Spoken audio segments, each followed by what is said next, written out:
2 weeks ago today, we started out on our annual snooker marathon here in Sheffield at the Betfair World Championship. And the main point of discussion then was Ronnie O'Sullivan. And it still is. The defending champion has given us plenty to talk about, both on and away from the table. But today, as we reach the climax of our semi-finals here, he's not the only topic of conversation, you know.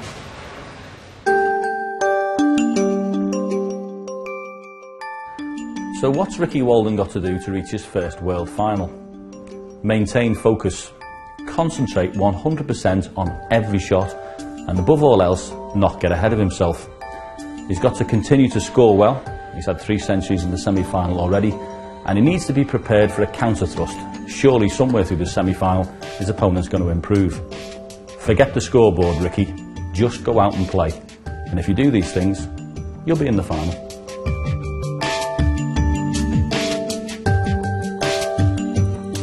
What I believe Barry Hawkins needs to do to win this semi-final is perhaps change things a little bit. He's been playing quite a percentage game, which he's obviously very good at, but to win this semi-final he perhaps needs to do something different. Maybe take the odd aggressive shot on, play some shots that he wasn't taking on previously, and be more positive.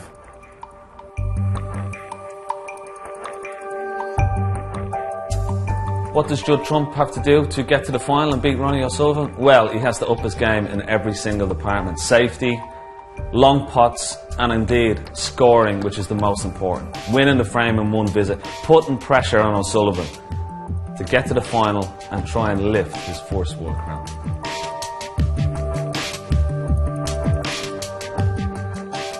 I think it would be fair to say that every snooker player in the game is in awe of Ronnie O'Sullivan's abilities with a snooker cue. And I, for one, would love to be him for the day, to know what it feels like to see the game through his eyes. The only hope the other players in this event had coming into the World Championship was whether he was rusty because of lack of match play for the year. That proved not to be the case when he turned out against Marcus Campbell and destroyed him, even though Marcus played very well. And from then on in, it's been a procession. Ronnie O'Sullivan hasn't lost a session and he's looked in dominant form. So it's his to lose, and I don't think anybody playing even their best snooker is capable of beating him at the moment.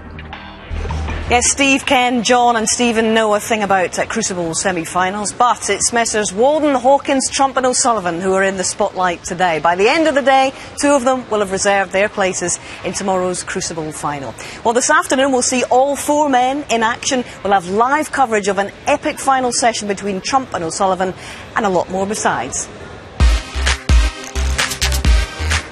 Ronnie's sports psychiatrist, Dr. Steve Peters, has a brilliant track record of success, but he's working hard to keep his man on track here. We'll hear from him.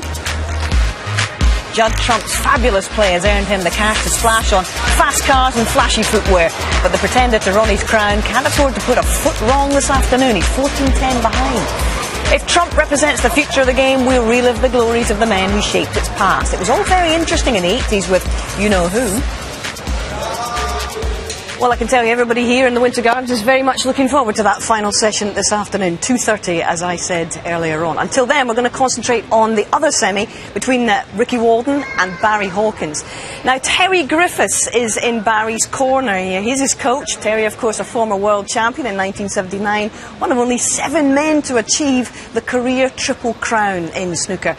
But what's it like being a coach, and what's it like trying to calm your man down? Jason has been talking to him. Well, Terry's been working with Barry Hawkins for 18 months now. What have you said to Barry today? Well, I was just getting prepared as normal, you know. I have to assess his mood when he comes in, and then I go on the practice table, see if he's hitting the ball, you know, as I'd like him to be hitting it. If not, we may tweak a few things, and then we have a chat about how he's going to prepare to go out there, what his thoughts are at that moment, just before he goes out. I ask him about those, and then I'll have to make an adjustment then for whatever he says, and what I ask him to do when he goes out there, you know. I mean, it may be just, you know, stick to your method, and maybe something small we've just changed, so, you know, get that into your method and keep as you're doing now. And I mean, he's done so well here. It's been an easy ride for me, you know. I mean, he's a great fighter. That's what I like about him, you know, and he's shown that in this semi-final match. And his performances early on were great, but the standards dropped a little in the semi-final. So it's my job to try and get him up again, get a sparkle in his eyes and get him out there and fighting. Given the fact that he's one win away from a Crucible final, what is the mood? Well, for me, I mean, it's very exciting times, you know. I mean, the Crucible is a fabulous place to be, you know, and I try to motivate them sometimes if that is needed and tell them how important it is in their own careers to be at this stage of the World Championships with a flick of a switch away from a final of the World Championships and become world champion. I mean, it's very, very special, you know, and I try and get things like that into them if I feel they need it, and sometimes it's a slap in the face. If I feel they're half asleep or a little bit not in the zone, I just do that, and I got to the guest and I say to them, look here now, mate, this is where we are and this is what we want to do. That's my job, just to get them out there as best prepared as possible. I can't pot any balls, I'm afraid. That's their job. Goodness me, that would frighten the life out of me. Thank you, Terry.